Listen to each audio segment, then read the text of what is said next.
As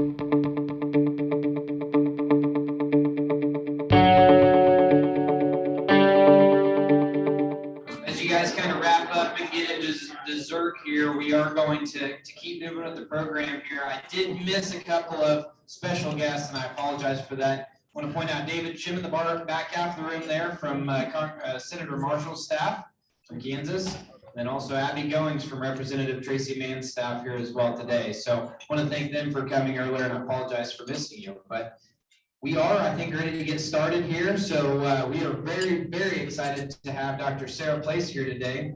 Sara is the Chief Sustainability Officer at Elanco, where she provides technical expertise on sustainability issues to customers and supports Elanco's healthy purpose, which I think means she is the expert here. So we should listen up. Prior to Elanco, she is a Senior Director of Sustainable Beef Production Research at NCBA and an Assistant Professor in Sustainable Beef Cattle Systems at Oklahoma State University.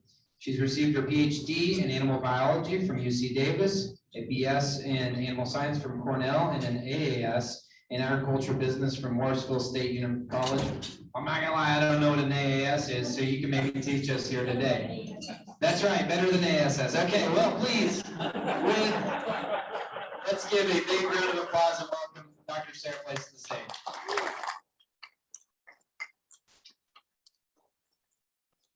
Thanks.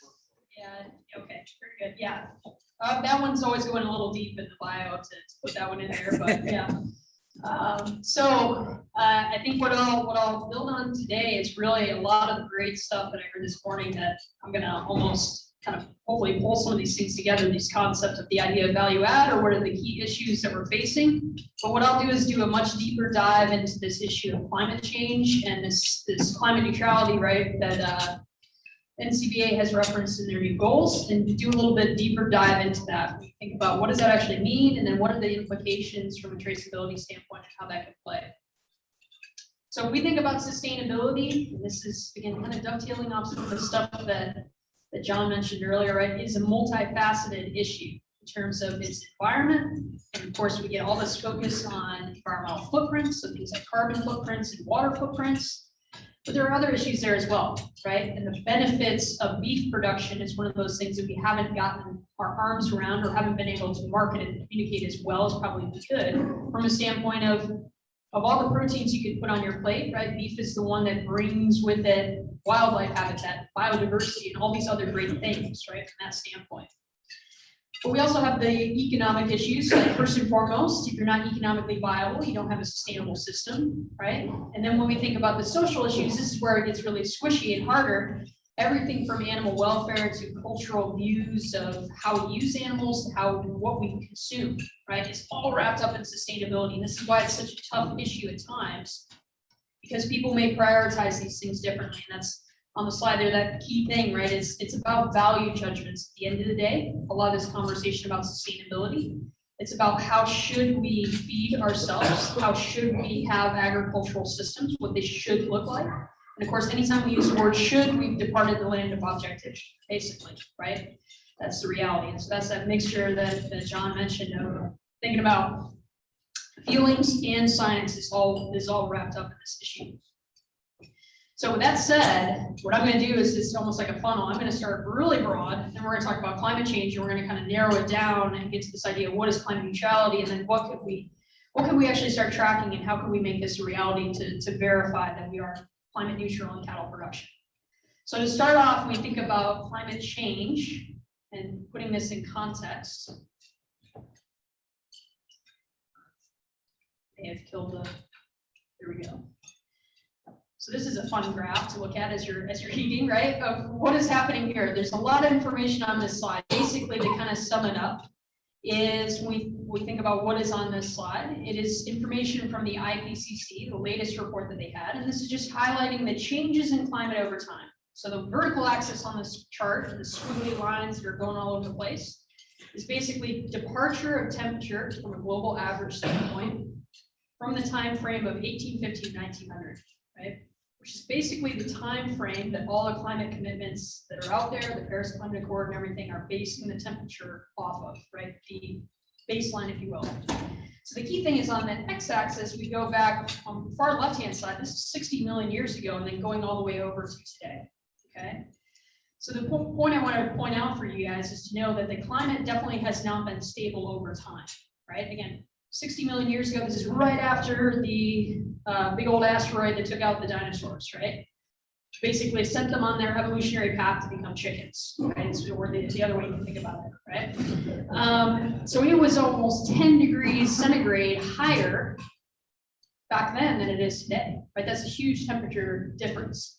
That kind of middle part where there's the green and the kind of the up and down quick pattern, that is really the path or the temperature history that we've been in, which is basically ice ages and interglacial periods, kind of oscillating back and forth. And what's interesting is that purple, that's only the last snippet of history. If you think about human history, it's basically 10,000 years, right? Where we've had written language and everything else, and we've documented things. We've had all of human civilization develop in one tiny interglacial climate period, right? So the key thing I want you to just know and understand when it comes to climate change, because I think sometimes this gets lost, it's not that we're surprised the climate is changing. From a geologic timescale perspective, the climate has always been changing in different ways. What we're worried about is the rate of change. That's why there's so much interest in this issue. So if you'll note over on the far right-hand side, right, these are the projections in a very short amount of time to increase temperature, global average temperature. So all this interest in climate change is about that. It's about the rate of change and about that rate of change exceeding our ability to adapt, or natural ecosystems' ability to adapt to a new climate. It's really the whole concern with regard to climate change, okay? So that's kind of setting that up. So what drives climate change, right? There are many different factors. That ice age cycle versus interglacial period, that's partially driven by the tilting of the earth, right? But another thing that we know, of course, has an influence on the total global average temperature is the greenhouse gas effect, right? So something is well known. So the sun energy, right, the solar energy hits Earth. Some of it gets trapped in the atmosphere by greenhouse gases. There's a variety of different greenhouse gases that do this. Actually, the most important one is water vapor. We don't talk about that, right? Because it's not really under human influence, if you will. There's all these different gases they trap. It's essential too, right? Obviously, the global average temperature would be basically below the freezing point of water if we didn't have the greenhouse effect. So it'd be hard to imagine all the abundance of life that we have if we didn't have this effect, right? So again, this is well known in terms of the physics. So what are we concerned about is how human influences can increase the concentration of those gases in the atmosphere, right? It's basically why you hear so much about greenhouse gas emissions. The big one that you hear about, of course, is carbon dioxide, which is a potent greenhouse gas. So if you're looking at this chart on the side, basically on the X or the Y-axis, the vertical axis, is the concentration of CO2 in the atmosphere over time. This is a 800,000 year time scale, I believe, with the right-hand side showing it's close to where we are today, right? So there's been a dramatic increase in the concentration of CO2 emissions, or CO2 concentrations, excuse me. And why have they gone up? In part, it's human influence on the carbon cycle, right? And it is emissions of carbon into the atmosphere. And just to highlight that, right, where is that carbon coming from? It's coming from burning fossil fuels, right? This is not again controversial, because this is just the conservation of mass, right? The first law of thermodynamics, right? We've taken carbon that is old photosynthetic carbon in terms of old plants, right, in the form of fossil fuels, whether it's natural gas or coal or whatever it may be. We've taken that carbon and we put it into the carbon cycle. And a lot of it's been taken up by the oceans. Some of it's been taken up by plants, right, which has actually helped a lot. That concentration would be way higher if that hadn't happened. But the balance has gone to the atmosphere, right? Again, it's conservation of mass, it's got to go somewhere. And the reality is that all these discussions about climate change, this is where we get back into what should we do, right? The reality is I would not be talking to you here right today without fossil fuels and flying all over the place. And, you know, the internet and everything else that we have. Modern civilization depends on having abundant energy. So that's always the reality of that trade-off. But again, that's where the CO2 is coming from primarily, is burning fossil fuels. So there are other greenhouse gases, right? The one that's really important when we think about climate neutrality or any other issue with regard to cattle production is methane emissions, right? So this is the second most important greenhouse gas. And this is just a chart highlighting, again, the same thing, that methane concentrations, the amount in the atmosphere, if we sample it over time, has increased, okay?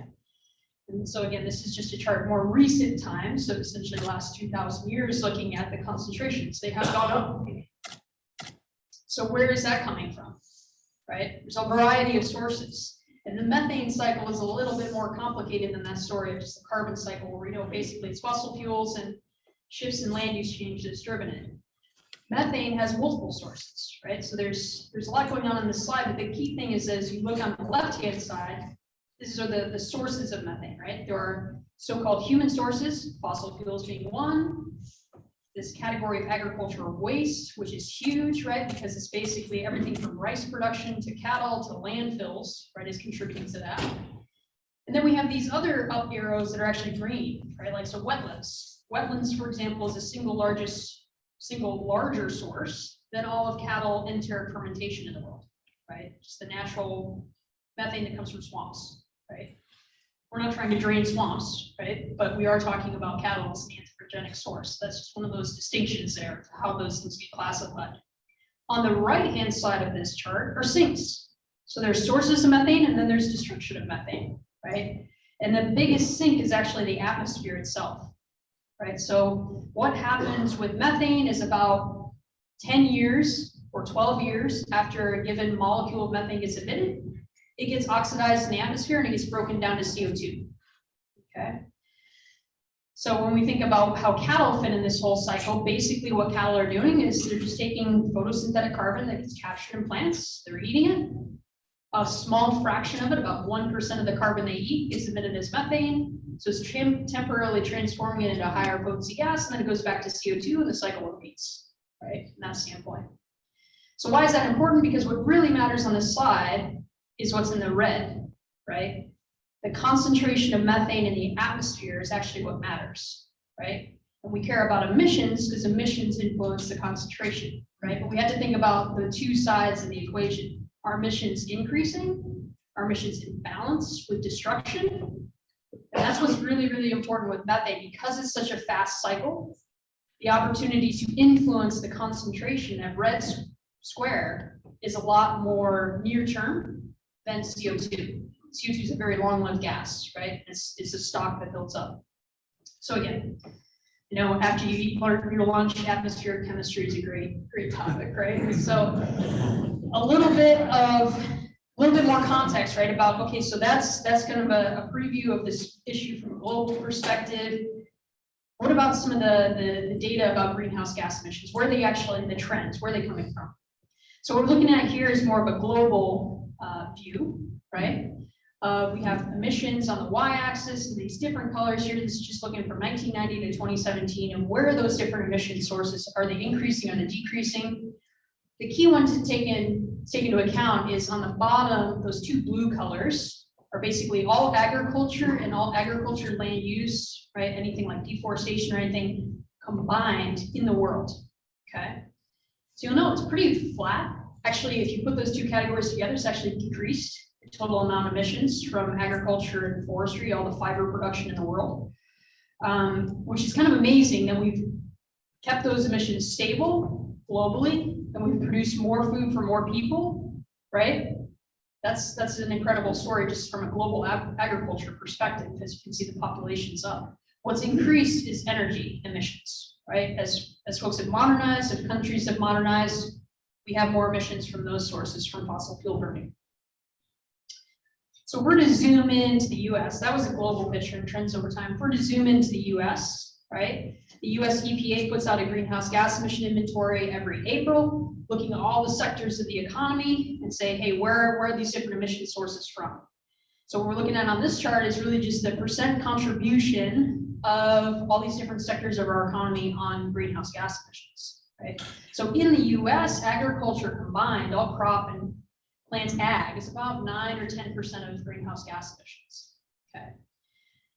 It's split where we actually have more directly coming from crop agriculture than animal ag, right? Now, some of those crops get fed to livestock, right? So from a life cycle perspective, the livestock piece is bigger, if that makes sense. But again, that's really the split there. And that animal ag piece is really all the methane that ruminants belch out and all the methane and nitrous oxide emissions from animal manure that's managed is what is in that category. I've also put landfills on here, and this is always good in a setting where you guys have food in front of you to make you feel guilty, okay? which is basically the #1 source of material that goes into landfills that drives methane gas production, is actually food waste. Right? So in the US, we waste around 30 to 40% of our edible food. And it's kind of a double whammy, right? Because it's waste of all the supply chain inputs, and at the end of the life cycle of this product, it emits methane gas, right? So that single source is almost equivalent to what beef cattle belch out every year, right, in terms of landfills. Greenhouse gas emissions in the US are dominated by burning fossil fuels, right? We're a post-industrial society, right? And we just use a lot of energy, and that's really where our emissions are coming from. So that's the US picture. If we're to zoom in even further, right, and think about this from a beef cattle production standpoint, okay, where are the emission sources coming from US cattle production? And this is from a standpoint of everything that goes into the whole supply chain up into the point where we're going to ship cattle to a packing plant, right? So again, kind of a balance sheet approach, right? If you think about the left-hand side, that's our emissions, and on the right-hand side, that's our potential sinks, okay? And so the dominant source of emissions from US cattle production is actually enteric methane. Again, enteric just being a fancy word, meaning from the gut. This is the methane that comes out the animal's mouth, right? Most of that methane actually is in the cow-calf side of the industry, right? And that's just because there's more cattle, and those cattle eat a higher forage diet. And that's one of those things that sometimes people don't realize. More forage, less digestible feed, more methane, right? More digestible feed, more fermentable carbohydrates, less methane, right? And basically, methane is a loss of feed calories, right? So that's always the interest there. Can you improve feed efficiency at the same time of lowering methane emissions? So we have other categories, right? Our feed production and inputs that we put in. Manure is actually pretty minor from a standpoint of beef. If we were to look at this for dairy, manure methane is far more important than it is for cattle production. The huge wild card for beef is that right-hand side, right? How much carbon do we sequester every year? Do we increase soil carbon stocks on the 580 million acres that basically are managed by cattle producers in the US? That is a huge question mark, and one of those things from a research gap standpoint we need to fill, because it's incredibly variable. So most analyses, when you look at even the research from NCBA, we have to make an assumption of no change, right? Because we just don't have the data. I know that's something that can be frustrating. But basically, if we put those things together, right, we try to reduce emissions, we try to increase soil carbon sequestration. That's the mix, right, of how you can influence that on both sides of that. So all that said, right, I mentioned methane again before. It's a short-lived gas, right? And that's really important in terms of how we account for methane. There's been a recognition in the last few years from climate scientists, folks that are not affiliated with the cattle industry at all, that the way we're accounting for methane is not very good in terms of being fit for purpose of highlighting the relationship between emissions of a methane source and its impact on global temperature, right? So think about how I started this presentation, right? That's actually what we care about, is temperature change. That's actually what all these climate agreements are about. It's about 1.5 or 2 degrees Celsius temperature change from that pre-industrial time. That's what matters. So if that's what matters, we need to have metrics that link emissions to that really well.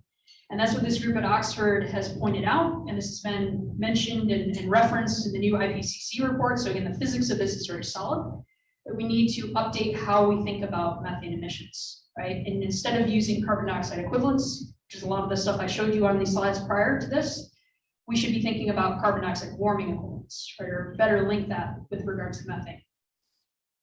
So kind of a pictorial explanation of this. Hopefully it makes sense and doesn't just confuse the issue further. But if we think about that difference between CO2 and methane, right? CO2 is on the top here. This is again carbon dioxide. And I kind of mentioned this, right? Basically, as we burn fossil fuels, every day that we burn fossil fuels, we add to the stock in the atmosphere. That's just the reality. Until we stop burning fossil fuels, it's going to keep going up, right? And that's what this is just to try to demonstrate. If we emit that same amount of that box every single year, the atmospheric concentration will just grow year over year over year. If we emit constant emissions, it's just going to grow in the atmosphere. You can see that in the charts, right, that I showed you earlier. Methane, if we're emitting a constant amount and it's actually in balance with the atmospheric sink, and we emit that same amount year over year over year, the concentration should not increase, right? If sinks and sources are in balance. And what I showed you on the methane concentrations, right? Clearly, they must not be in balance because the concentration is increased globally, right? So that's the key thing I want to point out to everybody. But this is what, if we think about it from an industry perspective, a US perspective, right? If we get into the system boundaries, what we're talking about, we're trying to balance those two, right? So this is kind of the so what, who cares, right? Why should we care about these new metrics? What really matters from a standpoint of the cattle industry is thinking about, again, better linking emissions to the temperature impacts and being able to tell that story, right, in that clear way. What's really important too is that second point, right? We don't have to achieve zero emissions to not have any more warming impact. I know there's a lot of confusion about terms, right? And the way I'm using climate neutrality here is saying all the activities of the beef industry on this year are not going to add to warming. That's what we're saying, okay? Again, that's what we're trying to do. We don't want to increase the temperature further. So this is really, really important because methane is the dominant gas in the profile, but it's not the only gas. So we can't ignore all the other impacts as well. We can't ignore, land use change issues where we have them, or nitrous oxide emissions where those are important. Right? So with all that said, if we're thinking about this from a climate neutrality standpoint, again, the goals that have been announced for the U.S. Cattle industry, and we think about what does that actually look like? Because I think that's one of the challenges with a lot of this is, at least to me, right, it stays very nebulous of like, this is our goal. Great. What does that practically mean, right? What are some of the things that are gonna start to change? So this is just a hypothetical, and if you're really interested in this, recently we put out a white paper through UC Davis, myself and Dr. Frank Midlander, to try to go into these scenarios a little bit more. Plus there's a spreadsheet. If you're really into it, you can play with the spreadsheet, you can figure out your own scenario of how we hit climate neutrality, right? So this is just one hypothetical case, just a case study example. So just to highlight what I put on here is, on the top, and I think this is something key for the cattle industry too, I've assumed a static herd, right? We're going to keep the number of animals constant. Because sometimes the folks that don't like the cattle industry look at this new metric and they say, well, that's simple, you just get rid of cattle, right? And then you lower the methane emissions. So that's one of those things to be aware of with this discussion of methane. We have to be able to lower emissions per head in new and innovative ways to achieve this while maintaining a vibrant industry that's still growing, right? So again, I'm assuming cattle industry herd numbers stay static. We're going to increase production roughly at the same pace we did the prior 30 years. And you guys can look down through there and see some of these other changes that I made assumptions on. The key thing is that the total emissions, right, down at the bottom, they drop around 26%, but they're not zero, right? They're not zero. I think the reality is to try to achieve zero carbon dioxide equivalent emissions is darn near impossible, again, because of the laws of thermodynamics. Nothing is 100% efficient, right? So that's, again, what's key. You don't have to hit zero emissions to have zero climate impact. So what does it look like visually? This kind of looks pretty noisy, right? And the reason this jumps up and down, what we're looking at here is basically the carbon dioxide warming equivalents over time, okay? Again, that measure of looking at methane, and these different colors are basically the different categories of emissions, right? So that big blue chunk is actually all the indirect emissions, feed production, fertilizer inputs, all those things that are hard for us to control directly. And then the other categories is basically the enteric methane, and then the emissions from manure, right? The enteric methane being in that tan color, right? So just one thing to point out, you look at that huge dip in 2015, right? This is what I just said. When you cut cattle numbers, you cut methane, it drops the climate impact, right? So we want to be able to drop those emissions, but not do it like we did in the early part of the last decade, which is with drought, right? And having to destock the herd and take out 6 million head of cattle, right? But that's just to explain why that looks so noisy. This metric compares where you are today to 20 years before. And so it kind of bounces around depending on that. But again, these reductions, they're not impossible, but they are very hard in terms of what I put on the slide here, because you are, again, going to have to reduce emissions per head, right?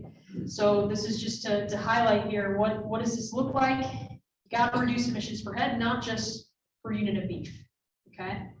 Why do I keep saying that? Basically, if you think about what's happened with the cattle herd, right? Animals are larger, they've got more productive, more growthy, they eat more feed. What is the #1 driver of enteric methane? Feed intake, right? So we have reduced emissions per unit of beef, definitely, right? But we have to think about both sides of that equation, right? Emissions per unit of beef and total emissions. So folks that will critique the beef industry, we talk about emissions per head or per unit of beef. Say, well, the atmosphere doesn't care about emissions per unit of beef, right? It cares about total emissions, basically. So that's always why we had to pay attention to both those things. So we think about what are some of the different levers, that's good, Freudian slip there. The different levers we can pull from a standpoint of enteric methane. Big one that I think is unexploited is genetics. And I think that's where this traceability idea comes into play, right? So there's more interesting research out there out of Ireland, the UK, New Zealand, which it bothers me that they're ahead of us on this, right? So I think we need to get busy on it. But basically, methane it's a heritable trait, okay? Partially because it's driven by feed intake, but there's an independent component of it, right? From a standpoint of you can select animals for lower methane emissions. Right, so think about that from a standpoint of practicality. Most of the emissions are happening when cattle are grazing. It's going to be really hard to deliver feed additives and things like that to grazing cattle. But what if we can essentially shift the bell-shaped curve of the herd over time to lower methane emitting animals, right? That's a way to actually achieve that reduction without adding a daily cost from a feed additive perspective, right? There are a lot of work on feed additives. Some that are more practical and effective than others, right? And there are going to be technologies, I think, and companies that are going to be focusing on this and really saying, how can we do this and achieve it in a real way, right? So that's part of the opportunity. I put in here a vaccine. Vaccine is always kind of on the horizon. My understanding of mostly it's like you have to get the animal to produce enough antibodies in their saliva to knock down the pathogen population. I think that's going to be technically hard, but there are people working on that as well. So what's also key is that in those scenarios that I outlined, right, we also had to reduce other emissions, right? And so whether that's those partnerships with people that produce feed or this huge question mark that I put out there, right? How much carbon do we sequester? Can we better account for that, right? That other side of the balance sheet, draw down those emissions over time. That's really, really key. I've kind of bolded this here, and this is always this disclaimer, right? I know there's so much interest in carbon markets and carbon offsets, and this is just something to ponder, something to consider, right? As an industry, we have so many different value chain commitments out there. I think the point was made, so much of this pressure is just coming from investors. It's coming from ESG, right? Environment, social governance. Companies are making commitments that their scope 1, 2, and 3 emissions, which means their whole supply chain is going to be net zero or is going to have a % reduction in emissions.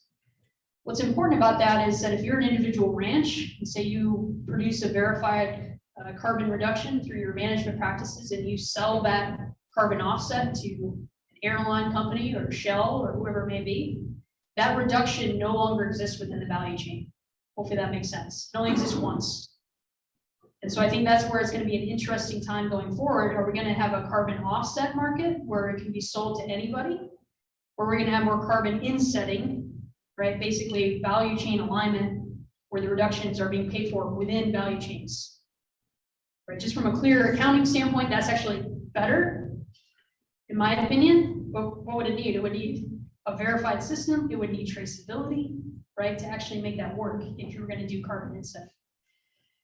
So that leads me to this, right? How would all this stuff that I gave you, talking about climate change and everything else, how would this intersect with traceability, right? And I think that's one of those key ways of thinking about it. And I've just put this up here, and I think the speakers this morning, this dovetails into that, right? Think about this from a potential future state perspective. Where could we be in 5 years and 10 years if we had that kind of value chain information flow, right? Up and down the value chain. Basically, can we get to a point where maybe a steer comes into a feed yard and it has a carbon score, if you will, associated with it, right? This animal was raised on a ranch that sequestered X amount of tons of carbon per acre, right? Yeah, it had an emission, but it's a net negative, right? Or it's a very low emitting calf, right? That we're bringing into the system. We're able to actually track that through the whole system, right? And have that be a criteria on a value marketing program, right? And have that whole supply chain connection. I know that's ideal future state, you'd have to put together all these different technologies that were mentioned earlier, of thinking about remote sensing or whatever it may be, to try to capture the land piece along with the animal piece together. But I think that's one of those things that's super interesting is thinking through what that looks like. And I've also put this statement on here, right? I just also don't think we should ever give this away for free, right? I also worry about it being just report your data altruistically in the value chain. I think that's, you guys understand that, right? I think there's true value there to be had when it comes to carbon reductions, right? We're demonstrating this. It's a new way to differentiate beef, new way to differentiate our products. And as that huge story, again, as I mentioned, what other protein can you put on your plate that has all these amazing wildlife, biodiversity, all these other aspects that you could also attach from that standpoint, right? Other product attributes. So with that said, think about kind of the bottom line, right? Climate neutrality, I think it's definitely technically possible for the beef industry to achieve some of these goals that are out there. It's not going to be easy. It will require new innovation and change from the status quo. I don't think we'll just accidentally fall into it, right? We'll have to change. But at the same time, right, we can't lose sight of all those other key aspects of sustainability, and first and foremost, economic viability, right? And make sure that all these things are in concert with what we're doing, and not lose sight of the huge power that the ruminant animal has within our food system from a standpoint of creating more protein than they actually use, wildfire suppression, all the other things, the benefits basically that cattle bring with them from that standpoint in the food system. So with that, thank you very much for your attention. If there's any time for questions, happy to take them.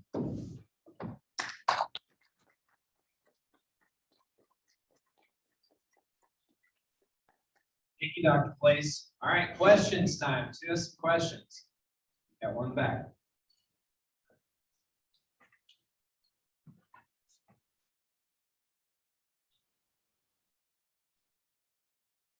Dr. Place, thanks again for another excellent presentation.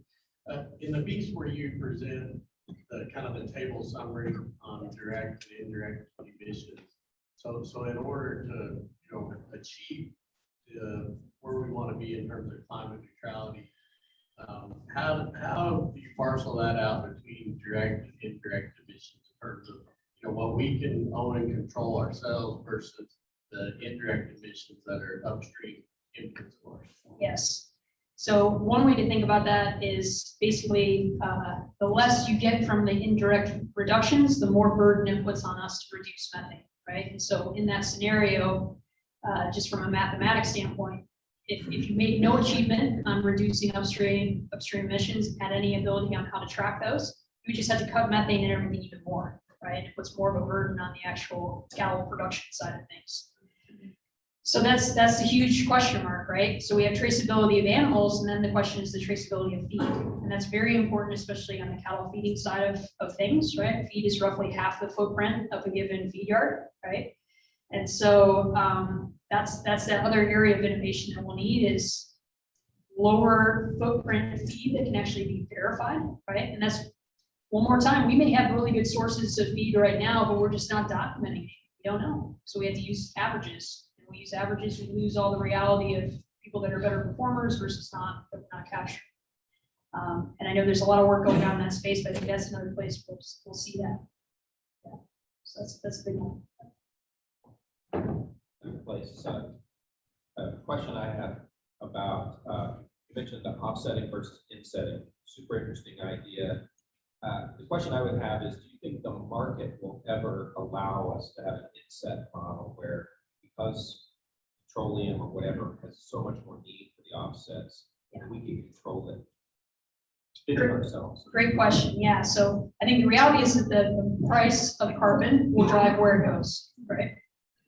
So if the oil and gas industry is willing to pay more than everybody in the value chain, then that's probably where it's going to go. Like, that's America, right? That's reality.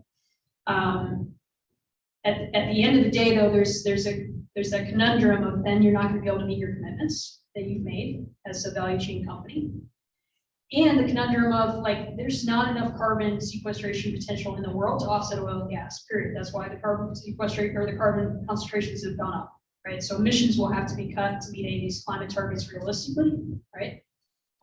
You can argue if it realistically would be met, but that's a couple of those points to consider. Is There's not enough offsets for all the companies that need them right now, basically. It's like a game of musical chairs. Whoever gets them first, great, and then everybody else is gonna be out cold, right? And then that opens up that challenge with all the value chain companies. Help me understand, if you break agriculture down into each sector, that's not the way this is being looked at right now, correct? Is it being looked at as a whole? So, right, is your question about emissions and like say climate neutrality goals? It's usually by commodity to answer your Okay. question. Yeah. I guess I'm trying to get my mind wrapped around from the cow-calf producer out on the ranch is where my mind goes, because that's where I live. It looks to me like climate neutral is based on range management. Yeah, so there's that slide, right, of the two sides of the coin, right? There are emission sources, right, within the industry, methane in particular, right? But as I highlighted, what really matters with methane is it increasing or not, or is it stable or slightly declining, right? And then all the other emission sources. If you're on a ranch, if you ever bought any sort of input from a life cycle perspective, there's emissions associated with that, right? It may be minor in its total emissions, but that all gets accounted for from a scope 3 perspective. If that makes sense. I guess I'm just trying to get my mind wrapped around, in agriculture, in the world scope of climate emissions or climate change. I feel like, and you correct me if I'm wrong, but I feel like agriculture in the United States is probably the gold standard for what it should be in the world. Am I right in that? Yes, in terms of efficiency and lower emissions per unit of food of all types, not just cattle, but all the other different sectors of agriculture, yes.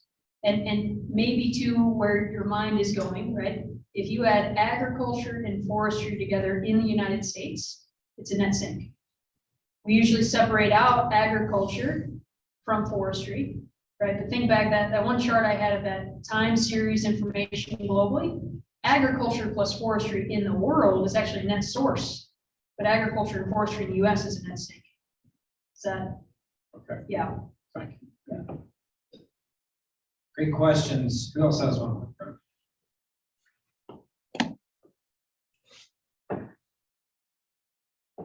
Sir, you talked about methane goes into the atmosphere and then disappears.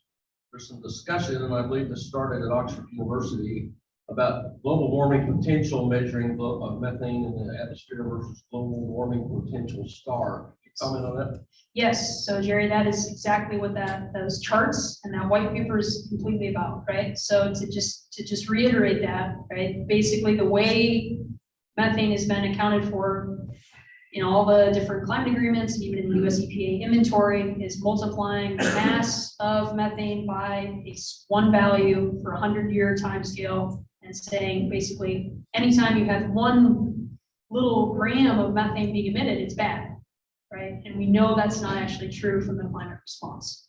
So that GWP star metric, right, or these carbon dioxide warming equivalents, that is that research from Oxford University. Again, as I mentioned, there's no controversy about the physics of that. And I think that's really important to mention, no controversy. There's people arguing about it because they don't, it's back to the values piece. Well, we have to change, I don't like that, but it's like nobody's arguing the physics is right. And so I think that's what's really important, is just for the industry to recognize that it's like staying science-based. This is what the physics says. And that net zero CO2 warming equivalence using GWP star is equivalent to net zero CO2. No, it's all very technical, but like it's on solid ground. Right? Is that going to get accepted? Is the scientific committee going to accept GWP star? Yeah, I think the reality is, as I mentioned, right, because it's now been mentioned and cited in the IPCC report. Yes, the IPCC they never tell anybody what to use, and that's actually the grand irony, is the metric that everybody's using. If you go back and read the early 90s reports, some of the original reports, they say, well, this is one choice, you don't have to use it.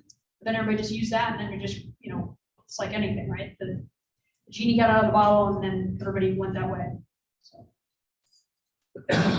Sarah, Dr. Place, it's Ken Reiner. We're in Florida and we're in the cattle and timber business. Cliff is here from Florida, and certainly there's been opportunities to monetize these carbon credits already. In our experience in dealing with these providers, they won't carve out most of the money. Yes. And then it also, in this early stage, they want it locked up. You know, so it's kind of like conservation. And we feel like it's maybe just too early to jump on that bus. But how, do you have an opinion on when it will be time to pull? Yeah, that's a very good question. And I would agree, right now, things are kind of like the wild, wild west, right? Because there's no set carbon price that everybody agrees upon, right? And I would also say, yeah, you'd probably be pretty nervous signing some of these contracts. And the reason there are contracts is for carbon accounting purposes, the two words that don't, one doesn't even sound like a real word, but it's additionality. So you have to demonstrate whatever you're doing on your land is sequestering additional carbon compared to whatever you were doing before. So that actually penalizes, if you're doing a good job historically, you get penalized. And then you have to show permanence, which is, oh, for next 20 to 100 years, this land is going to stay in this, you know, so then that puts constraints on you as a property owner, right? So those are the two watchouts. And I think as these carbon contracts evolve, and maybe those are less stringent, or especially the permanence piece, I think that's just the one thing to pay attention to from a fine print standpoint, is making sure you're not locking yourself into something that is maybe not that attractive in the long run, right? Yeah, it's dangerous to say, but I mean, if somebody's only offering me like $5 an acre or something, you know, basically, right? It's the carbon price has got to get higher. It will get higher. This will happen because of all the attention. So there's some benefit probably from looking back a little bit before being an early adopter in the space. Any other questions for Dr. Place? Okay, well, join me in thanking her for her time.